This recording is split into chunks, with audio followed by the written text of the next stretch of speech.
it. It is done. COP26 is finished. Now you can go back to your normal life. You can go back to COVID. You can go back to your challenges, and you can go back to just spending a good time, right? And having fun. Everything is done now. You can go back to your very exciting life, as I was saying. But hold on a minute. Obviously, talking about COP26, you understand that actually this is about your life, my life, and your life. And then would things go back as usual? Most likely, but it's important for you to know, obviously, what's going to happen. And quite importantly, I also want to give you my take on COP26 and also the reflection that I've had throughout these events. For those of you who don't know me, my name is Tony Tew. I'm the founder of CEO of Renewables in Africa, your Africa clean energy champion. And the funny thing is as COP26 was starting, right? So I wasn't sure whether I was going to attend, simply because, like many of you, I didn't have any invitation per se, or initially I didn't have any invitation. I wasn't part of any country delegation because if you don't know, usually when you go to COP, right, there's different zone. You have the red zone, which is usually open to the general public, and you also will have the blue zone. This is what the actual negotiation happen, and then many other places. But as I say, so I wasn't part of any delegation. I wasn't sure whether I should go. I definitely was going to take part virtually, which I did, but I wasn't sure whether I was going to go. But then I thought, come on, Tony, you can't be in the UK at the moment and not going to COP, right? So I made it, as I say, a duty for me to go there, and I traveled. And fortunately, a few days afterward, I did receive some invitation to attend summit. For example, the hydrogen transition summit, which was very good. And I decided, and then I had a few meetings that was scheduled, and I did go, and I'm very, very happy I did. And because of that, now I can give you my feedback. By the way, if you are new into this channel, this is Renewables in Africa channel. So the good thing today is we actually streaming both from YouTube and also LinkedIn. Yes, now we can do LinkedIn Live, which is excellent. So hopefully some of you are following us. So yeah, and the whole point of our channel is to make sure that we can give you as much information as possible about renewables energy, sustainability, clean energy, so that we can demystify it for you. So whether you are an investor looking to invest into the sector, whether you are a professional wanting to get into it and continue your career just as I did, as I made a decision about 10 years ago, 12 years ago, 13 years ago, sorry, precisely, or a business looking for solutions, you will find in here the responses, right? And that's what we're going to do. Now, back into COP26. Yeah. So what's happened and what was our take? By the way, if you're following us from YouTube, want to make sure that if you haven't subscribed just yet, it's still time to do it. Just hit the button below, right, and share that across people. And that's and I'm sure they will appreciate. And I will certainly also appreciate that. But having said that, let me give you a few ideas. What I think about COP26. Is it good? Okay, that's great. But first of all, let's start by the beginning, right? So it's always good for us to understand what was the background or the backdrop of COP. You know, where what was the expectation? So there were some clear expectations coming from COP, right? Or basically leading into COP, because that was this year, 2021, 2021, we have had a lot of extreme weather events that was very damaging, right? For many places across the globe. So we certainly can remember what happened in Germany and Luxembourg over the summer. And before that, we had event in Canada, in the US, with obviously wildfires. But we also had Wi-Fi issue as well in Turkey, for example, and Brazil. And we also have flooding in Mozambique, for example, right? So there's a lot of weather event that has been affecting people. And clearly I could see that the conscience of people is sort of expanding even more. I wouldn't say that people wasn't aware about climate change, but I would say it's becoming more and more pressing. And I've also said in a previous video, in one of my YouTube video, the fact that also people that living, let's say, in comfortable places now starting to experience that, it sort of accelerates as well the feeling or the general feeling of people towards those events, as we were talking about. Now they don't see that anymore as something that is just dedicated or focused on some specific region, some specific people. Now everybody understands it can actually affect all of us, right? So clearly that's what we have seen. And also on the back of that, what we have the sixth assessment report of the Ipcc. Just for people who don't know, right? Because it's always good not to assume that everybody knows what you're talking about. The Ipcc, this is the Intergovernmental Panel on Climate Change, right? So it's a body that was set up by the UN and specifically looking at climate change and the impact, especially from the mitigation point of view. So how can we reduce the increase of emission in the atmosphere, but also from the adaptation point of view, which is how can we already deal with the consequences of climate change as they happen right now, right? So the sixth assessment report was probably, I think it was end of August, if I'm correct, or early September, and clearly it was a Danny report, right, where the UN Secretary General, so Antonio Guterres, was saying that it's a code red for the humanity. So clearly, on the back of that, right, the expectation for this COP was quite high, right? First of all, don't forget that last year we didn't have a meeting where we met in person. It was all virtual. And it's good that we still had something going last year. But I'm sure you will agree with me, for such an important event. So the physical contact, I would say, can't be replaced, really. Can't be replaced. There are certain things that you can do when you're physically present that you can't just on virtual, right? So in that sense, it was, I would say, small victory to be able to gather and interact, all together again. That was good. But the expectation, clearly, apart from just being able to meet together, was to make sure that the not the, I was going to say the ambition, not the ambition, but the importance of keeping the 1.5 degree target alive, right? Because the idea is to make sure that by the end of the century, we make sure that we limit the increase of the temperature below 2 degree, and precisely even limiting that at 1.5, because we estimate, those are the scientists saying that, not me, by the way, but the scientists are saying that if we're able to do that, we can mitigate, the effect of climate change, because it's already here. Climate change, it's not something that's going to happen in the future. It's already here, as many of you will know, right? But by keeping that to 1.5 degree, we could, to some extent, mitigate that, right? And hopefully from there, that would be the peak. So we could expect that we could be potentially coming down over the next decade that will follow. So that was expectation. Keep the 1.5 degree target alive, right? And that was the strong expectation from the, I would say, the global community.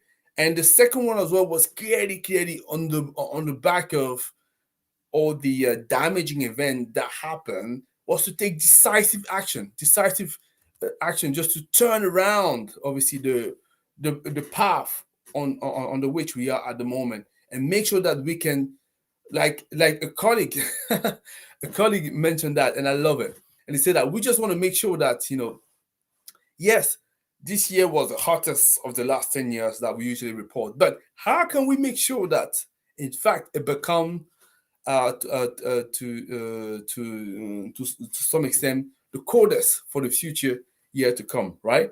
So so that's what the expectation was. So up to now, I'm hopefully you still follow me. Now, on the back of that, COP26 happened. So I've attended COP26 both virtually, but I've also attended in person What did I see? What did I learn, right? And what am I going to take as an action? So first of all, let's talk about what did I learn?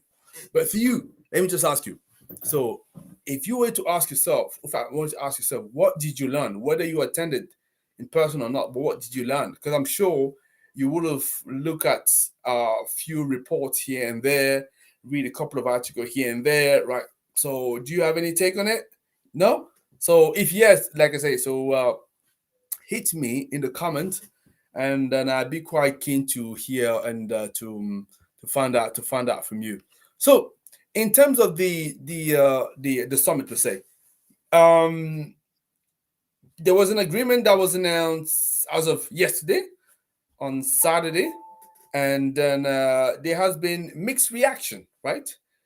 And mixed reaction. So to some extent, the summit had a number of achievements, but it didn't achieve everything people were expecting.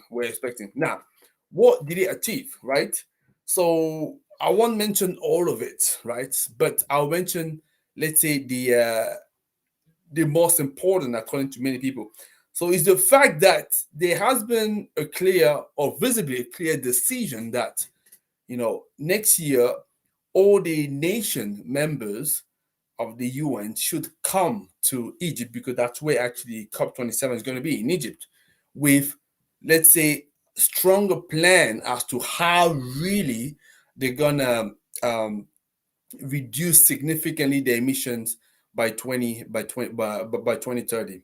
So you can tell me, yeah, but hey, Tony, this is what we've heard before. No, it's a little bit different. Yeah, if you allow me to say that. Simply because in the text before, I think even the Paris Agreement, the requirement was to do this, to come up with a plan, let's say a solid plan by 2025, right? Now, what we're saying is people are gonna come back with that plan in 2022, right? Which is 3 years earlier, right? So, that's a change. That's, I would say, a positive change. In fact, obviously, it would have been good for people to have a clear plan now, but hey, it's still a change that we need to accept and say, okay, at least it's 3 years earlier, because it could have stayed still 2025, right? And the second one is to achievement is to double the amount of money, the fund that is dedicated to adaptation measures, by 2025. So again, you could be saying, hey, Tony, it seems to be something we heard before. Not quite. Not quite, because although there is a certain amount of money that on the paper has been agreed to mobilize to tackle climate change, both mitigation measures and adaptation measures, a lot of money has been turned more towards mitigations and mitigation measures. That's where you have, for example, in the power sector, all the generation projects that are sourced from renewables energy. This is mitigation, because it's also good to say that, because not a lot of people understand where really it fits, right? So that's why having that global picture allow you to understand, okay, and I understand what is happening. So yeah, so most of the money has been going more towards, almost 80% of the money has been going towards the mitigation measures, yeah, and not a lot on the adaptation. Now the consensus, not the consensus, the agreement was to double the amount of money that goes to adaptation, right, by 2025. And don't quote me on that, but what I believe I have seen, it's 40 billion per year that goes to adaptation. Yeah. So, and why? Because, as I say, people are struggling with it now, right now, and these are people that are not worthy, and those are not worthy nations, right? So they say, hey, we're struggling right now, so we need some support there. Yeah. So the funds that we're gonna look at that has been double, right, on the paper. Okay, another measure was to let's say, to accelerate the discussions regarding what we call the loss and damage fund, right? So again, you could be asking me, hey Tony, what does that mean? That looks like jargon nobody understands. This is what I'm here to explain to you. So this jargon is what it simply says that and that was actually developing nation that was suggesting that, said, hey, listen, At the end of the day, looking at the history of the Industrial Revolution, it started in England, picked up by many other countries, that's great. But a big chunk of the emissions that are currently in the atmosphere has been produced by wealthy nation, right? However, the people that struggle the most, that suffer from this action, are, I would say, less wealthy nation, yeah, developing nation, and they're saying because of that, and because we're experiencing the effect right now, I think a way for you to compensate us for sort of making our life miserable, you got to set up a loss and damage fund, right? That will allow us to manage the situation, which is to some extent your fault. So that's obviously I'm saying that laughing, but in a nutshell, this is what it's about, and it has not been agreed yet.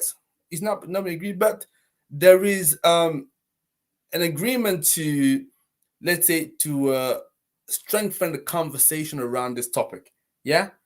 And the last measure that I can mention, so which is the fourth one, kind of achievement, is the finally agreeing the rule on carbon offset, because that was one of the main initiative, presented in the Paris Agreement. However, since the Paris Agreement has been signed, so 6 years ago, it still hasn't happened because there was still some discussion around what exactly going to be the terms of this carbon offset, right? And how is it really going to happen? Because the idea is to really use that as an incentive for people to move more towards cleaner method of producing power, clearly offsetting emission, not just moving that from one place to other without reducing them, right? So that's where the sort of a discussion we're all about, to make sure that loopholes could be closed, so that it really is really used as an incentive to reduce emission, not just move them from one place to other. Yeah, so that's the kind of achievement that we're done for this COP26. Now, in terms of the up until now, okay, let me just stop. Up until now, we are all good, right? So yes. So let me see if there is any comment or chat. I don't see any questions, so that means I can continue. Okay, that's great. So now, in terms of the missed opportunities, right? What some would call failures, right? So there has been, and I'm sure it has been. You certainly would have picked that up, right? Because that was kind of the main news people were talking about. The fact that, yes, the agreement for the first time is talking about it, pointing a finger towards fossil fuel, something that was not even present in the Paris Agreement, saying that clearly fossil fuel, it's guilty, producing lots of emissions, and yeah, there needs to be a strong effort to phase it out, and that's what the discussion is, right?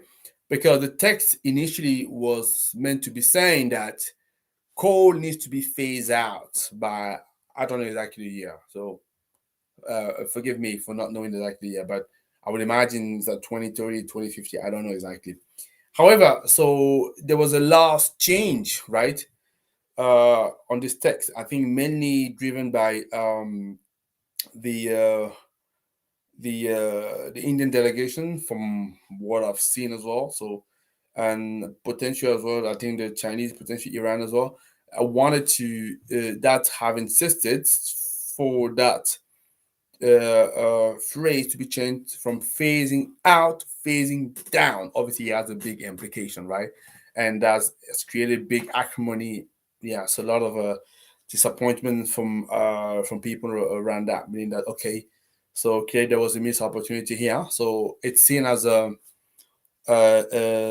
shortcoming from the agreement. And the funny thing is, I don't know for you, but the funny thing is, when I read that, most of the news that I've read about it, right, we're talking about the tears of Alok Sharma, who was the president of COP26, and I was like, yes, that's true. I really feel for the guy, because I'm sure he wanted to achieve something decisive and great, and then this has been watered down by this change of syntax sort of last minute.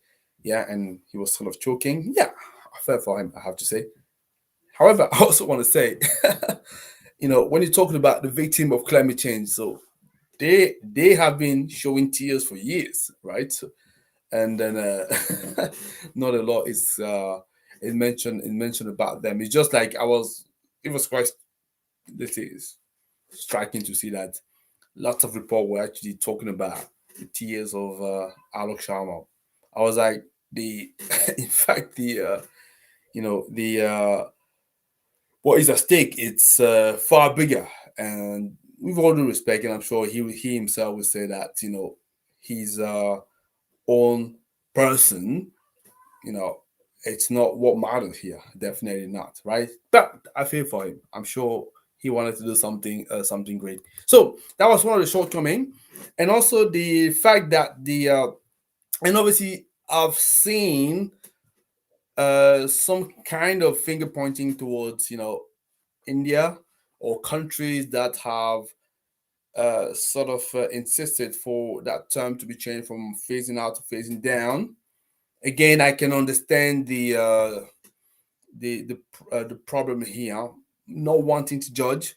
All I just want to say is, to be honest, for me, there's many things that could be said, and this is actually the second point I want to mention as a failure is the fact that if we're talking about these this last minute change that was driven by India and I think potentially China moving from phasing out to phasing down, we still can't say that this shortcoming or the whole summit conference was a failure because of them. Because at the same time as well, the second point I talked about the loss and damage fund, and this is a real thing, right? Because if you take the case of the African continent, yes, I'm a strong proponent of renewables in Africa, but it's also fair to say that the carbon emissions produced by the continent is only 2% of the global carbon emission that we're having right now. So a big chunk of it was produced by what we call Western nations. And now, obviously, people are saying, okay, I think to make sure that we're really in a fair situation here, okay, why we've been asked to get rid of coal? No, that's clearly for me, it's the right thing to do. At the same time, you want to see as well other people taking responsibility, really, seriously, yeah. And if it doesn't happen, then it creates a situation whereby things like that happen in the last minute, and that's what I'm saying. So why are we saying that there's clearly a missed opportunity not to say phasing out coal? There's also clearly an equally lost opportunity for me not to agree on the loss of damage fund right now, because there are people that are struggling from that right now. Yeah, basically from climate change. And like I said, less wealthy nations are struggling the most. Yeah. And then the last shortcoming I could mention is the fact that the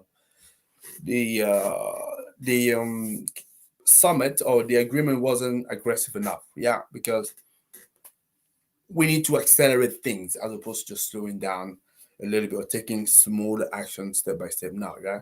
Yes, there has been decision to phase out coal, to burn less methane, to cut down fewer trees, to get rid of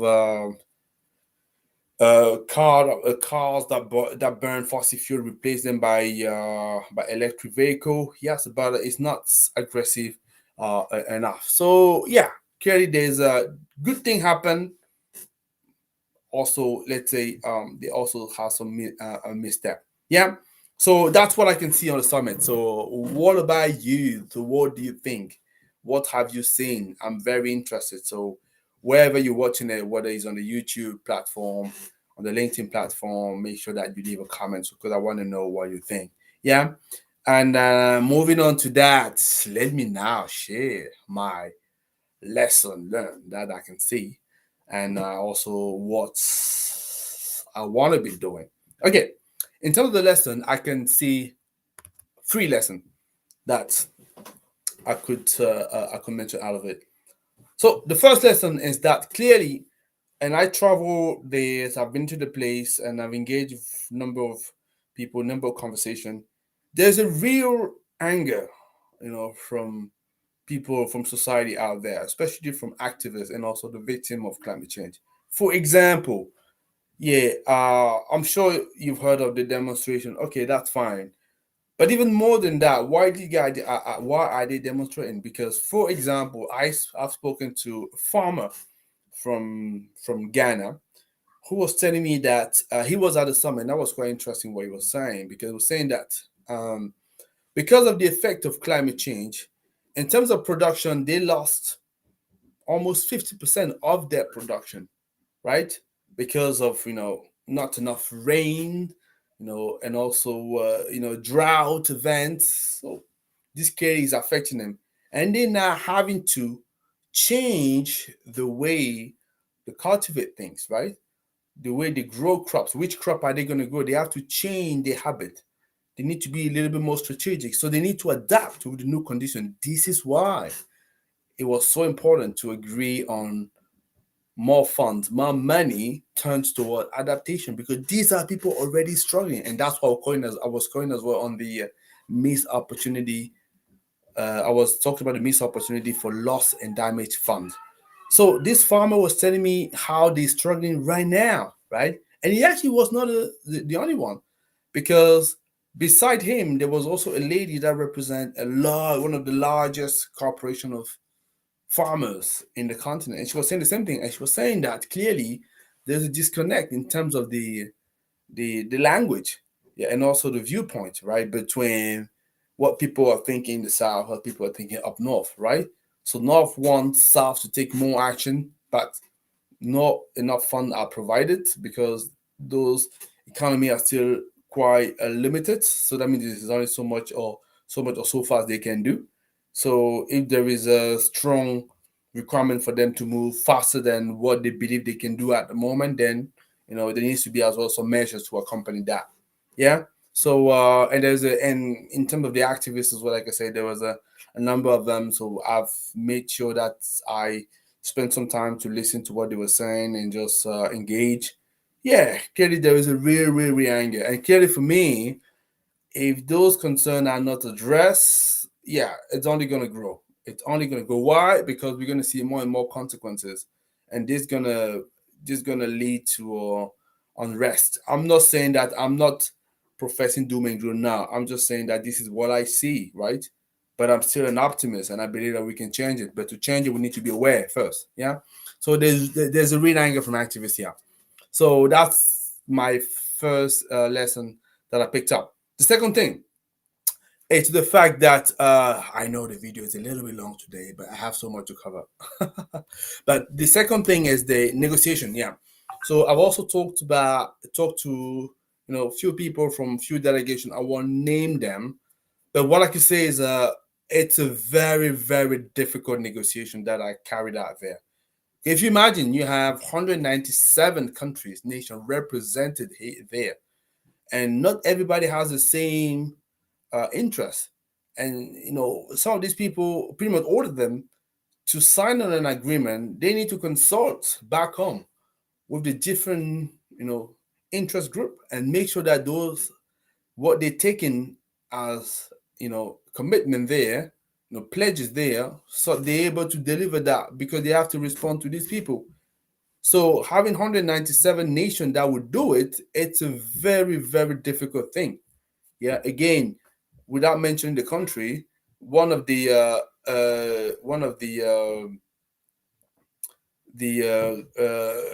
members of a delegation was talking about the fact that they were required to take some measures, right, which they could agree on, but it needed to meet first of all certain conditions, because they know if those conditions were not met, it would have been difficult for them to sell it, back into their country. So it's a very difficult and delicate thing. Yeah, wherever which side you are, it's a difficult negotiation. Yeah. So the third lesson that I've picked up is that and that could make you laugh, and if you that's a good thing. But for me, it's very real, right? And because and again, that those are my observations. I simply think that, in fact, into this topic, I come to believe that everyone actually wants to do well. It just happened that we're coming from different angle, right? Because the changes that I require are serious changes, right? That clearly will change, will touch on way of life for pretty much everybody. Yeah, so not an easy thing. And in fact, when we in those negotiations, we sending our politician over there, whatever country you are. But this guy, and this is my lesson, they need help, in fact. Because I think it looks to me that they are stuck into their positions. Don't forget, they usually will come from different parties, right? And then with many vested interests that sort of support them, and they have to obey to, if I can say that to some extent. And sometimes you see they want to go a lot further, but they just can't because in the position where they are. So for me, I definitely think they also need help. I personally believe that it's we can't just throw stone at them, think that okay, hey, they are guilty of everything is happening. Not necessarily, because at the end of the day, for many of them, so they are there because we voted them there. Those are simple, right? So they are kind of an extension of us, just as simple. So if we're asking them to change, we got to change first. So yeah, I think for me, they need. That's how I felt it. They need help, right? So yeah, it's like coming up with some kind of innovation initiative that will make life easy for them. And if you look at the world as well, so this world has progressed so far. The real revolution rarely happens because politicians decide that sign a decree so that hey, here is the revolution. No, not necessarily. Yeah, they will take an action, but actually, what triggers really the revolution is actually not most of the time not them. It's the initiative coming from society and from individuals, businesses. So I believe, like, yeah, if you look at, for example, the latest, greatest invention we've had, a century, things like social media, internet or Facebook, Google, whatever. Those are all private initiatives, yeah, and ultimately politicians play catch up. They in front of certain situation, they only have to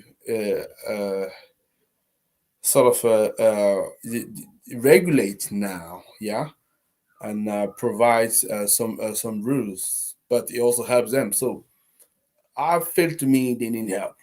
That's how I felt it. Yeah. So those are my three lessons. As I say, let me just repeat for you. There's a real anger from activists, definitely.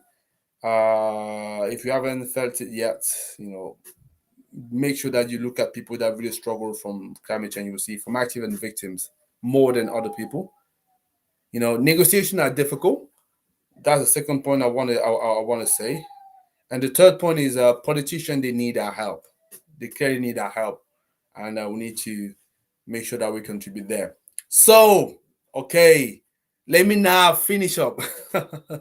With you still with me, I'm hoping. Yeah, it's a little bit of a long dialogue, but hey, it was such an important summit, and some topic, necessitate that we spend time on it, and that's one of them. And the last thing that I'm doing is the last 3 point I want to talk about. It's what am I going to do, me personally. So, oh, my son is crying. That's fine. I'm gonna carry on. So, what am I gonna be doing? Yeah. So, and it's very important for me because that's also how I felt it. And if you look at the last one I mentioned in terms of the lesson learned, we can't expect that change to happen for politicians. I don't think they can do that on their own. Definitely, I even don't think that the big push will come for that from them. I don't personally think so. So it falls down to us as well. Basically, I think many people have said that if you want things to change, you need to change yourself. Yeah. So we we we have to to be the change ourselves. Basically, so what am I doing, right? So what am I doing to, apologies, my son was crying, but hey, I had to tell them that I want to finish this first, and then I go back to them. So um clearly for me, we need to play our part. We need to play our part. So basically the first is to I've decided to do, because has allowed me to do some introspection into my own life, right? So if we're asking for drastic changes, remember what I told you, that it actually affects our way of life. So that means it needs to start with us, right? First, basically each of us. So I've decided that I was going to reflect on many things that I'm doing in my personal life, right? And also in my business, to see what else can I do to accelerate change. And this is only how you're going to be credible yourself. So if you do that, then you're going to allow people to listen to what you are saying, and also maybe be inspired by your example, right? So that's the first thing that I've decided that I'm going to do. I already have some few ideas what it's going to be. Yeah. Then the second point, it's clearly, a lot of it's about money. We need to be raising money. Yeah. And personally, I've decided as well. Uh, yeah, I'm gonna raise money, to deploy more projects, and you'll be happy to know that I'm already on the move in this area. I can't say much, but clearly I'm already on the move. But it's all about money, and we can't just be asking for money from other people here and there. How can we ourselves as well make sure that we can create space for money to come and project to happen? Because at the end of the day, like I say, so we could be taking any pledges we want, but if we can't translate that into action, then it goes nowhere. Yeah. I'm even going to be a little bit controversial and say, okay, let's imagine we kept the phasing out of coal, which would have been great and important. I don't disagree. However, if this is not backed up by action, it goes nowhere. Yeah, it goes nowhere. So that's what I think. So even with what we already have, if only we can back it up with enough action already, even doing what we done already, what we already agreed, even already doing that, this will already create some momentum. Anyway, let me carry on. So the second point was raise cash, raise money to deploy more projects, right? So clearly develop some strong initiatives there, and I'm already working on it and can't say more, but clearly that's for me demonstrated from the summit that is more than ever important. And I'm also pleased to see that I'm clearly not the only one thinking along these lines. So there are people I've met with who are doing that. I know, for example, two people that at the moment are on the way, I believe, to the US because they're raising money for their fund. So that's interesting to know. And the last point I want to talk about what I am doing. I clearly sort of reinforce the need for me to or for me and the company or people I'm involved with to innovate. Because remember what I was saying, politicians they're a little bit stuck as well, right? They need some help. They need some innovation initiative there because there's only so much they can do because of how much vested interests are around them. So clearly we need significant innovation, and that means again start with my company initiative I'm involved in. We need to bring in some innovation that will sort of unlock potential here, and then and accelerate things. Yeah, so sort of you need to you need to move that be stronger than the inertia, right? So we need to innovate, bring about solutions that at the moment don't exist, or maybe it could be a solution that exists already, but how could you improve that? That's what innovation is about. Innovation, not necessarily inventions. It's different, as I'm sure you will know. So I need to innovate. We need to innovate. And innovate doesn't necessarily mean a new product. It could be a new service. That's what I'm saying. It doesn't need to be a physical product, but Kelly needs to be. We need to innovate there. And the second part of this point is develop as well scaling solutions, because for things to happen quickly, there needs to be solutions that are scalable as well quickly. Very, very important.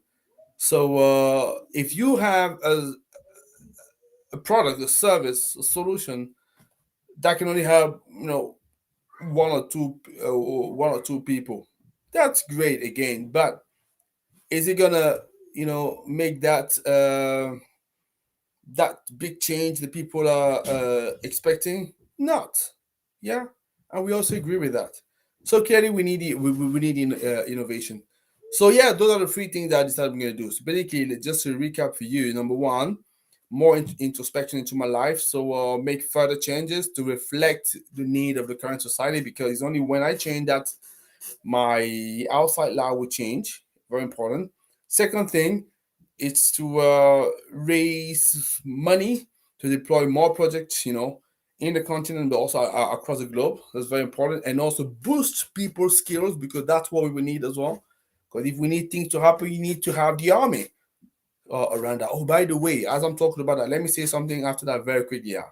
And then the three is to innovate and develop scaling solutions. So that's what I could say. And I just wanted to say, on the point of building people's skills, right? And as I said, and then raising mom, and especially building people's skills, I just wanted to know, quite interestingly, Monday the 22nd of November, because you changed the date recently, 22nd of November. So we organizing a workshop for people who want to become a solo entrepreneur, right? So if you want to be a solo entrepreneur, so we are organizing a workshop. So definitely we'll invite you to sign up for that. So let me see. Yeah, I'll put that into the chat. If you can, yep. If I can display that. Yes. That's the link that there. So people who are interested to become solo entrepreneur, sign up to that. Sign up to that link, and come and join on the 22nd of November on a Monday, and then we can talk a lot more about that. That's what I had to say regarding COP26. Yeah, just to say, uh, in sort of a closing remarks, that yes, um, there's still a lot that needs to be done. Clearly, nobody would disagree with that.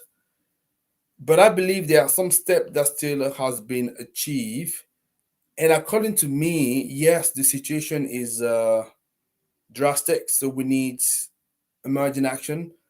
But I strongly believe that we really can, we really can act and do what is needed to avert the worst, as I would say. Yeah, I clearly strongly believe the um, humanity and human capabilities here. I think it's definitely possible. Yeah, so that's the way I want to be.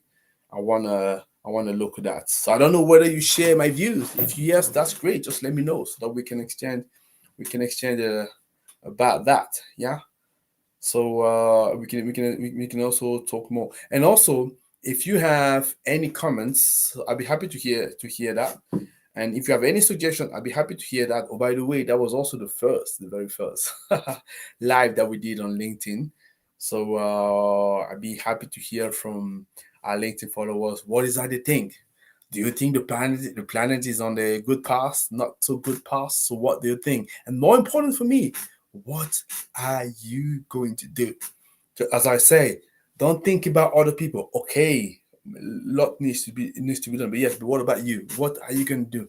This is for me the decisive question. What are you going to do? How are you creating change for your life and around you?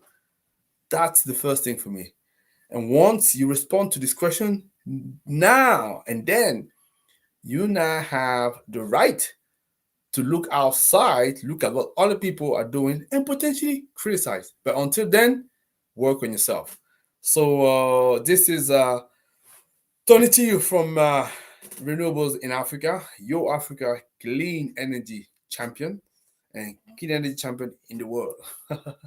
And I'll be very excited to meet with you again next week. And then until then, may the sun be with you. And like we say in my language, Ngapelo, which means thank you. Bye bye, guys.